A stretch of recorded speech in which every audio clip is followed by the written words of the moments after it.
வணக்கம் நண்பர்களே. தமிழ்நாட்டு அரசியல்ல மிக பிரபலமான ஆளுமைகள் பல பேர் முதலமைச்சராக இருந்திருக்காங்க. பிரபலமா இல்லாம சட்டமன்ற உறுப்பினர்களா இருக்கிறது கூட வெளியே தெரியாம இருந்த சிலரும் கூட டக்குன்னு முதல்வர் ஆகியிருக்காங்க. ஆனா எந்த முதலமைச்சருமே பெறாத ஒரு கேவலமான பெயரை இப்ப இருக்கிற முதலமைச்சர் பெற்றிருக்கார். இவர் இத்தனைக்கும் பாப்புலரான ஒரு ஆளுமையா இருந்து முதலமைச்சரானவர் தான். நீங்க பேரறிஞர் அண்ணாவிலிருந்து மு.க.ஸ்டாலின் வரைக்கும் பாருங்க. இவர்களுடைய ஆட்சி காலத்தில் மக்கள் மத்தியில அவர்களுக்கு இருந்த செல்வாக்கு, அவர்களுக்கு இருந்த அந்த பெயர் அப்படின்னு ஒண்ணு இருக்கு இல்லையா, அது எந்த இடத்துலயும் பெருசா டேமேஜ் ஆயிருக்காரு. அதுல எம்ஜிஆர் எல்லாம் கடைசி வரைக்கும் அவரு ஓஹோன்னு செல்வாக்கவே இருந்துட்டாரு. ஜெயலலிதா அவர்கள் ஊழல் வழக்கில் தண்டனை பெற்றவராக இருந்தாலும் கூட மக்கள் மத்தியில அந்த செல்வாக்குன்றது அவங்களுக்கு குறையவே இல்லை. மு.க.ஸ்டாலின் மிகுந்த செல்வாக்கு பெற்ற ஒரு தலைவராகத்தான் இருந்தாரு. ஒரு சூழ்ச்சி, ஒரு அரசியல் சூழ்ச்சியில தான் அவரு அந்த முதல்வர் பதவியை இழந்தார் அப்படின்னு தான் சொல்லணும். இப்ப இருக்கிற இந்த முதலமைச்சரை ஏன் நம்ம இப்படி சொல்றோம் அப்படின்னா, அவர் ஒவ்வொரு முறை வாயை திறக்கும் போதும் அவருடைய ஒரு அசிங்கமான இன்னொரு பக்கம் வெளியேற தெரியுது. இந்த பதவிக்கோ அல்லது நாற்காலிக்கோ முற்றிலும் தகுதியற்ற ஒரு நபர் அப்படிங்கிறது வெளியில ரொம்ப அழுத்தம் திருத்தமா பதிவாகுது. முன்பு முதல்வரான பிறகு, முதல்வராகிறதுக்கு முன்னாடி, தேர்தலுக்கு 2 நாட்களுக்கு முன்னாடி கடைசி பிரச்சாரத்தில் அவர் பேசினாரு. உண்மையிலே மனசாட்சி உள்ள யாராலும் சகித்து கொள்ள முடியாத ஒரு பேச்சு. அது மிக கேவலமான பேச்சு. அதை நம்ம கடுமையாக விமர்சனம் பண்ணியிருந்தோம். பிறகு முதலமைச்சர் ஆனாரு. முதல் கூட்டம் திருச்சி கிழக்கில் நடக்குது. அவர் ராஜினாமா போயிட்டு மறு தேர்தல் வரப்போகுதுன்னு உடனே ஒரு இடைத்தேர்தல் பிரச்சாரம் மாதிரி அந்த தொகுதிக்கு போய் பேசினாரு. 10 நிமிஷம் 15 நிமிஷம் தான் பேசினாரு. முழுக்க முழுக்க திமுகவை திட்டி பேசினாரு. இப்போதைய முந்தைய முதல்வர் மு.க.ஸ்டாலினுடைய தோல்வியை கிண்டடிச்சு பேசினாரு. அது மிகப்பெரிய அளவுக்கு ட்ரோல் ஆச்சு. அவரை மிக கடுமையாக விமர்சனம் பண்ணாங்க. இந்த பேச்சு அவருக்கு நல்ல பெயரை பெற்று தரல. அதற்கு அடுத்த 1 மாசம் கழிச்சு திரும்ப 2 நாட்களுக்கு முன்பு கரூரில் இந்த மக்களுக்கு ஆறுதல் தெரிவிக்கிறங்கிற பேர்ல போய் முழுக்க முழுக்க பிரச்சாரத்தை பண்ணிட்டு வந்தாரு. பிரச்சாரம் பண்றது தப்பு இல்லை, யாரும் அதை ஒரு குறையா சொல்ல முடியாது. ஆனா ஒரு முதலமைச்சராக இருக்கிறவர் முழுக்க முழுக்க பொய்யே பேச முடியுமான்னா முடியும்னு அவர் நிரூபிக்கிறார். மற்ற யாருமே செய்யாது. முதலமைச்சர் ஆகிற வரைக்கும் பேசுற அரசியல் வேற. ஆன பிறகு அந்த பதவிக்கு இருக்கிற பொறுப்பு, அந்த ஒரு கௌரவம் இருக்குல்ல, அதை முற்றுமுழுதாக தூக்கி எறிஞ்சிட்டு ஒரு 3ஆம் தர அரசியல்வாதி மாதிரி அங்க நின்று பேசுனது, இந்த டேஷ் என்ற வார்த்தையெல்லாம் பயன்படுத்துறது, இதெல்லாம் இதற்கு முன்பு வேறு எந்த தலைவர்களும் பயன்படுத்தல. இதை ஒரு கம்பேர் பண்ணி ஒரு வீடியோ கூட வெளியிட்டு இருந்தாங்க. பேரறிஞர் அண்ணா எப்படி பேசுவார் பொது மேடையில, கலைஞர் எப்படி பேசுவார், புரட்சித் தலைவர் எம்ஜிஆர் எப்படி பேசுவார், ஜெயலலிதா எப்படி பேசுவாங்க, மு.க.ஸ்டாலின் எப்படி பேசுவார் அப்படிங்கிறத ஒரு கம்பைலாக போட்டு, ஒரு தொகுத்து போட்டு, அந்த பேச்சோட இந்த டேஷ், இந்த பேச்சு யாரு, இந்த டேஷ் முதல்வர் இருக்கார்ல, இவரோட பேச்சு, இதையும் ஒப்பிட்டு ஒரு வீடியோ கூட வெளியிட்டு இருந்தாங்க. எப்படி இருந்த இந்த legacy of Tamil Nadu chief ministerial candidates இருக்குல்ல, அதை அவங்க ஒரு இதை வெளியிட்டிருந்தாங்க. பார்க்கும்போது மிகுந்த வருத்தமாகவும் ரொம்ப ரொம்ப வேதனையாகவும் இருந்தது. இப்படிப்பட்ட ஒரு நபர் உட்கார்ந்துட்டாருன்ட்டு ஆரம்பத்தில் முதல்வர், அதாவது அரசியல்வாதி விஜயை போட்டு பொழந்தோம். இப்படி எப்படி இல்லை, அதாவது மரியாதைன்றது அடிப்படை மரியாதை கூட கொடுக்க தேவையில்லை, அந்த அளவுக்கு ரொம்ப கேவலமான ஒரு அரசியல்வாதி அப்படிங்கிற பார்வை தான் நமக்கெல்லாம் இருந்தது. வச்சு வெளுத்தோம். அதுக்கப்புறம் முதலமைச்சர் ஆயிட்டார்.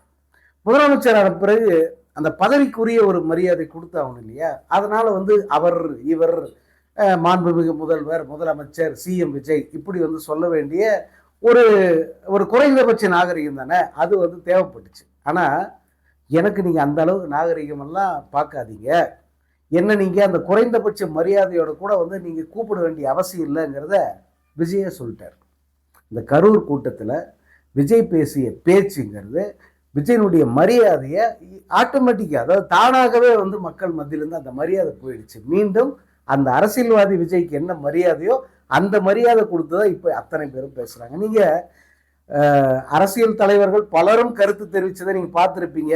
நம்ம ஏற்கனவே ஒரு வீடியோ கூட போட்டோம். ஆர்பி உதயகுமார்லாம் எப்படி திட்டினார் விஜயன்னு சொல்லிட்டு. அதற்கு அடுத்த செட்டப் முதல் சுத்து முடிஞ்சது. ரெண்டாவது சுத்து அடி வெளுக்கிறாங்க ஒவ்வொருத்தரும். அதுலயும் ராசா, திமுகவுடைய கொள்கை பரப்பு செயலாளர், தொலைப்பு செயலாளர் ராசா அவர்களுடைய அந்த பேச்சை நீங்க பார்த்துருப்பீங்க. அவரால் தாங்க முடியல. அதுக்கு மேல என்ன பெரிய புடலங்க மரியாதையாவது, குறைஞ்சபட்ச நாகரிகமாவது, பார்த்துக்கலாம் விடுறான்னு சொல்லிட்டு இறங்கி வெளுக்க ஆரம்பிச்சிட்டார். அதே முட்டாள் தான். அதே நீ பயன்படுத்துற அந்த வார்த்தையை தான் நாங்களும் பயன்படுத்துவோம். என்ன பண்றேன் பண்ணு பார்த்துக்கலான்னு சொல்லிட்டு போடா வாடா முட்டாள் என்ன முடியுமோ அவ்வளோத்தையும் பேச ஆரம்பிச்சிட்டாங்க. இதெல்லாம் சரியா? ஒரு முதலமைச்சர் இப்படி பேசலாமா? குறைந்தபட்சம் அந்த முதல்வர் பதவியை பார்க்க வேணாமா அப்படின்னு யாராவது கேட்டாங்கன்னா, ஒரு முதல்வராக இருக்கிற அவர் குறைந்தபட்ச நாகரிகத்தோட பேசுறாரு புதுவெளியில். இன்னொன்று, அது அரசியல் மேடை, அவங்க கட்சி மேடை. ஒரு கட்சி தலைவராக அரசியல்வாதியாக தானே பேசினாரு. அந்த அரசியல்வாதிக்கு இதுதான் சரியான பதில் அப்படின்ட்டு இவங்க பதில் கொடுக்க ஆரம்பிச்சாங்க. இவங்களை தப்புன்னே சொல்ல முடியாது. ஏன்னா விஜய் பேசிய விதம், பயன்படுத்திய வார்த்தைகள், அவருடைய அந்த கேவலமான அரசியல் இருக்க, அதற்கு இப்படித்தான் பதில் தர முடியும். ராசா ரேஞ்சுக்கு தான் பதில் தர முடியும். இவங்கெல்லாம் போயிட்டு கம்ப்ளைண்ட்லாம் கொடுத்துருக்காங்க ராசா மேல. கொடுங்கல, இன்னும் 100 கம்ப்ளைண்ட் கொடுங்க. என்ன பண்ற முடியும் உங்களால? நீங்க இதெல்லாம் பேசுறீங்களே, நீங்க பேசுறது எவ்வளவு பெரிய தவறு. நீங்க உங்களை பார்க்க மனு கொடுக்க கோட்டை வாசல்ல மக்கள் நிக்கிறாங்க. அதுக்கு இணையா ராஜ்பவன்ல உங்க மேல குற்றம் சொல்லி மனு கொடுக்கறதுக்கு அரசியல் தலைவர்கள் கியூல நிக்கிறாங்க. என்ன லட்சணத்துல இருக்கு பாருங்க தமிழ்நாடு அரசு நடக்கிற விதம் எப்படி இருக்குன்னு பாத்துக்கங்க. அதனால விஜய் மிக மோசமான முறையில் இந்த மாதிரி ஒரு சிஎம் இது வரைக்கும் நடந்துகிட்டது இல்லை. எந்த ஒரு சிஎம்ஐயும் இவ்வளவு மோசமாக மக்கள் பேசியதும் இல்லை அப்படிங்கிற ஒரு நிலை இன்னைக்கு ஏற்பட்டிருக்கு. இந்த கேவலத்தை, தனக்கு ஏற்பட்டிருக்கிற அவப்பெயரை ஊரே காரி துப்புதுன்றாங்களே, அதை இன்னைக்கு தான் நம்மளால பார்க்க முடியுது. அவர் பேசி முடிச்சு 3 நாட்கள் ஆகுது. இந்த 3 நாளும் போட்டு முரட்டடி அடிக்கிறாங்க. ஒவ்வொருத்தர் பேசுறதும் வேற மாதிரி இருக்கு. அதுவும் பப்ளிக்கெல்லாம் கேட்க வேணாம். உனக்கு என்ன டேஷுக்கு நான் மரியாதை கொடுக்கணும் இப்படியே கேட்குறாங்க. நீ உனக்கு அந்த நாகரிகமே இல்லைன்னும் போது நான் ஏன் உனக்கு மரியாதை கொடுக்கணும் அப்படின்னு பொதுமக்கள் பேசுறது. அதே போல சில சமூக ஆர்வலர்கள் அவங்கெல்லாம் ஆரம்பத்திலேருந்தே போட்டு வெளுக்கிறாங்க. அதுல இப்பெல்லாம் அதெல்லாம் நம்மளால சொல்ல முடியல. இந்த வீடியோவில் முடிஞ்ச அதை சேர்த்து விடுறேன், பார்த்துக்கங்க என்ன மாதிரியான வார்த்தைகளை அவங்க பயன்படுத்துகிறாங்க அப்படின்னு சொல்லிட்டு. இதையெல்லாம் புதிய ஒரு இயல்பை உருவாக்குறாரு இப்போ இருக்கிற முதலமைச்சர் விஜய் அவர்கள். இது வரைக்கும் யாரும் உருவாக்காத ஒரு நிலை இது. எவ்வளவு அரசியல் பேசினாலும், எவ்வளவு கேவலமாக வெளியில் அரசியல் மேடைகளில் பேசினாலும், முதலமைச்சர் ஆயிட்ட பிறகு அவர்கள் குறைந்தபட்சம் அந்த பதவிக்குரிய கண்ணியத்தோடு தான் பேசுவாங்க. முடிஞ்ச வரைக்கும் அரசியல் தவிர்ப்பாங்க. மக்களுக்கு நம்ம என்ன செய்ய போகிறோம், மக்கள் என்ன எதிர்பார்க்குறாங்க, என்னென்ன குறைகள் இருக்குது அப்படின்னு அட்லீஸ்ட் முதல் ஒரு ஆண்டுக்காவது தேடி தேடி இதையெல்லாம் செஞ்ச முதல்வர்களை தான் நம்ம இது வரைக்கும் பார்த்துருக்கோம். ஆனால் இவருக்கு அப்படி தேடி தேடி செய்யறதுக்கான அந்த எஃபர்ட், அந்த முயற்சி எடுக்கிற அந்த மனநிலை அவருக்கு இல்லை. அதே போல் தொலைநோக்கு திட்டங்கள்லாம் என்னன்னே அவருக்கு தெரியாது. கொடுத்த வாக்குறுதியை காப்பாற்றுற வழி ஏதாவது இருக்கான்னா அதுவும் அவருக்கு தெரியல. அதனுடைய விளைவு இந்த 3ஆம் தர அரசியல் அவர் செய்கிறாரு. சரி, இதெல்லாம் செஞ்சாரு. இன்னைக்கு அவர் தொகுதிக்கு விசிட் அடிக்கிறார். ஏதோ பெரிய திருவிழா நினைப்பு. சொந்த ஜெயிச்ச தொகுதிக்கு ஜனங்களை பார்க்க போற, அதுக்கு என்ன உனக்கு இவ்வளோ அல்டாப்பு அப்படிங்கிற மாதிரி அவ்வளவு ஒரு அலட்டல், அவ்வளவு வெற்றி விளம்பரம். செஞ்சதை தான் சொல்லணும். ஒரு தேர்தல் நின்னீங்க, ஜெயிச்சிங்க, முதல்வர் ஆயிட்டீங்க. இந்த ஜெயிப்பதற்கு முன்பு நீங்க பல வாக்குறுதிகளை கொடுத்துருந்தீங்க. இந்த வாக்குறுதிகளை ஒன்னொன்னு நிறைவேற்றினா தான் அதை சொல்லி நீங்க மக்கள்கிட்ட நீங்க அதை பிரபலப்படுத்தணும், அல்லது எழுதி வைக்கணும், போர்டு வைக்கணும், என்னெல்லாம் வைக்கலாம். ஆனா நீங்க எதுவுமே செய்யலையே விஜய். நீங்க தாய்மாமன் தங்க மோதிரம் இன்னைக்கு ஹோர்டிங் வச்சுக்கிறாங்க. இவர் பெரம்பூர் விசிட் அப்ப அங்கங்க ஹோர்டிங் வச்சிருக்காங்க. எங்க கொடுத்தீங்க தாய்மாமன் தங்க மோதிரம்? அது வருமா வராதான்னு தெரியாது. அண்ணா பிறந்த நாள் அன்னைக்கு நான் கொண்டு வரேன்னு நீங்க சொல்லியிருக்கீங்க. வந்த பிறகுதான் அதை நீங்க சாதனைன்னு சொல்ல முடியுமே தவிர இன்னும் கொண்டு வரவே இல்லை. வெறும் அறிவிப்பு தான். அறிவிப்பீங்க சாதனைன்னு சொல்லிட்டு நீங்க ஸ்டிக்கர் ஒட்டிப்பீங்களா? அதே போல சிங்கப்பெண் படை சிரிப்பா சிரிக்குது. இந்த சிங்கப்பெண் படையை போட்டு கிளிகளும் கிழிக்கிறாங்க. அது பல்லு இல்லாத பாம்பு மாதிரி. அதுக்கு எதுக்கு இந்த படை உருவாக்குறாங்க? அது என்ன சாதனை பண்ணுச்சு? அவங்க கிட்ட ஒரு கம்ப்ளைண்ட் கொடுத்தா அவங்க அதுக்கு என்ன ஏதாவது நடவடிக்கை எடுக்கிறாங்களோ, அது இப்போ கூட தாவைக்காவை சேர்ந்த ஒரு பெண் வந்து எந்த அளவுக்கு இந்த சிங்கப்பெண் படையை கழுவி ஊத்துச்சுங்கிறதெல்லாம் பார்க்கலாம். அதை சாதனையா வந்து ஓடிங்க வச்சிருக்காங்க. இவன் இப்படி செய்யாத பல விஷயங்களை இவங்க வாக்குறுதியை கொடுத்ததையே திரும்ப வந்து சாதனைகள் சொல்லிட்டு போர்டு வச்சிருக்காங்க. அதுக்கப்புறம் பார்த்தா பெரம்பூர் தொகுதி பார்க்கவே அப்படி பேரழகா இருக்கு, நியூயார்க் சிட்டி மாதிரி இருக்கு அப்படின்னு இன்னும் சொல்லலை. அவ்வளவுதான். அதுக்கான வேலையை பண்றாங்க. எப்படின்னா, எங்கெல்லாம் சாக்கடை ஓடுதோ, எங்கெல்லாம் குப்பை இருக்கோ, ஏன்னா பெரம்பூர் தொகுதியை உள்ளடக்கிய பல வடசென்னை பகுதிகள் சரியான வளர்ச்சி இல்லாமல் நிறைய சாலைகள் வந்து சரியா போடாம அங்கங்கே குப்பை, சாக்கடை கழிவுகள் இப்படித்தான் வந்து அந்த தொகுதி காட்சி தரும். அது அங்க இருக்கிற அந்த அந்த நிலைமை அப்படித்தான். அந்த தொகுதிக்கு விஜய் போறாரு, பெரிய ஒரு அமெரிக்க அதிபர் வராரு. அதனால என்ன பண்றாங்க, இந்த குப்பை சாக்கடை இதெல்லாம் தடுப்பு வச்சு மறைக்கிறாங்க. இவர் கண்ணில் அது பற்றக்கூடாதான். ஏன்னா தன் வீட்டு வேலைக்காரர்கள் தான் வரும்போதும் போகும்போது தன் கண்ணில் படக்கூடாது அப்படின்னு நினைக்கிறது தானே அவரு. இப்படிப்பட்டவர் வந்து தொகுதிக்குள்ள போகும்போது சாக்கடையோ குப்பையோ இருந்தால் அவருக்கு ஒத்துக்குமா? அதனால வந்து இதெல்லாம் மறைக்கிறாங்களாம். இதை விட ஏதாவது ஒரு அவமானம் ஏதாவது இருக்குமா? சொந்த ஊர், நீ நின்று ஜெயிச்ச இடம், உன் வீட்டுக்கு போகிற வழின்னு வச்சுக்கேன். உன் வீட்டுக்கு போகிற வழி, இந்த வழியில் இதெல்லாம் இருக்குது. அதை சுத்தம் பண்ணுறதுக்கு என்ன வேலை? அதை இல்லாமல் பண்ணுறதுக்கு என்ன வேலை? இப்போ அங்கே போகிறீங்கன்னு 2 நாள் முன்னாடி தெரியும்ல. அட்லீஸ்ட் நேத்தாவது முடிவு பண்ணிப்பீங்கல்ல. உங்ககிட்ட தான் அவ்வளோ ஒர்க் ஃபோர்ஸ் இருக்கு.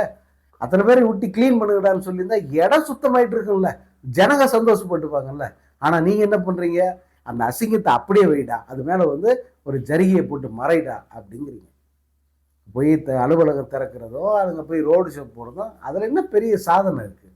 சொல்லாமல் கொல்லாமல் சத்தம் இல்லாமல் போயிட்டு செஞ்சுட்டு வர்ற வேலை இதெல்லாம். ஏன்னா உங்கள் சொந்த தொகுதி. நீங்கள் தான் சொன்னீங்க, மாதம் அந்த தொகுதியில் வந்து நிற்பேன், மாதம் நான் மாதம் நான் வருவேன், மீதெல்லாம் நீங்கள் அங்கே வந்துருங்க. நீங்கள் அங்கே வந்தால் உங்களை பார்க்க முடியுமா? அங்கே வந்தால் எங்கே நிற்கணும் அந்த ஜனங்க? பனையூர் ஏரியா பக்கமே விட மாட்டீங்களே. ஸோ இப்படி ஒரு கேவலமான ஒரு நிலைக்கு தமிழ்நாடு அரசு ஒவ்வொரு நாளும் போயிட்டே இருக்கு. இதில் புதுசாக அண்ணாமலையுடைய அந்த மாநாடு முதல் கூட்டம் வந்து நடந்திருக்கு. பொள்ளாச்சியில் போதை ஒழிப்பு மாநாடு நடத்தியிருக்காரு. அந்த மாநாட்டில் அவர் பேசின பல பேச்சுகளை வந்து பேச்சுக்கள் முழுசாக கேட்க நேர்ந்தது.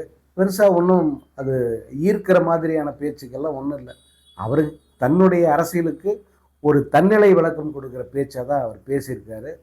இனி வர்ற நாட்களில் தான் வந்து அண்ணாமலையுடைய நிலை என்னன்னு தெரியும். ஆனால் 1 ஆண்டு காலம் வந்து இவங்களுக்கு டைம் கொடுக்கணும், இவங்களை பற்றி எதுவும் திட்டக்கூடாது, தடுமாறி விழுவாங்க, தூக்கி விடணும் அப்படிலாம் முடியாதுங்க.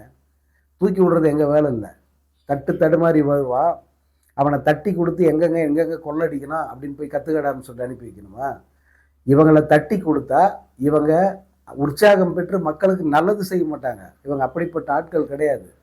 தடுமாறி விடும்போதே 4 தலையில் தள்ளி வச்சிருந்தவங்க எல்லாம். இவங்களை தட்டி கொடுத்தீங்கன்னா அடுத்து எங்கெங்கே எவ்வளவு ஊழல் பண்ண முடியும், எவ்வளவு பொது சொத்தை கொள்ளடிக்க முடியும், எவ்வளவு டெண்டரில் என்னென்ன பண்ண முடியும், இதைத்தான் வந்து அவங்க செய்வாங்க. பேச்சுக்கு நான் ஊழல் இல்லாத அரசாங்கம் பண்ணுறேன், ஊழலை ஒழிச்சிட்டேன், என் அரசாங்கத்தில் ஊழல் அங்கங்கே பல்லிடிக்குது, ஒவ்வொரு துறையிலும் பல்லிடிக்குது. இவர் பேசி முடித்த 3 நாளில் ஒரு 13-14 ஊழல்கள் வெளியே வந்துருச்சு. எந்தெந்த டெண்டரில் எவ்வளோ அதிகமாக போட்டிருக்காங்க, எந்தெந்த துறையில் எவ்வளோ நிலத்தை வந்து சுவாகா பண்ணியிருக்காங்க, இந்த இந்து சமய அறநிலையத்துறையில் என்ன மாதிரியான முறைகேடுகள் நடந்துக்கிட்டு இருக்கு, இது எல்லாத்தையும் வந்து புட்டு வைக்கிறாங்க. ஆட்சிக்கு வந்து 60 நாட்களில் நீங்கள் ஊழலை ஒழிச்சிங்கன்னு சொல்கிறீங்க. ஆட்சிக்கு வந்து 60 நாளில் இந்த அரசு ஊழலில் எப்படி திளைத்திருக்கிறது அப்படிங்கிறத அந்த விவரங்கள் தெரிஞ்சவங்க வெளியிட்டு இருக்காங்க. இதுதான் விஜய் அரசுடைய லட்சணம். இது நிச்சயமாக வந்து ஒழுங்காக போய் கரை சேர்கிற படகுல பாதியில் கவிழ்ந்து போகிற ஒரு படகு தான்.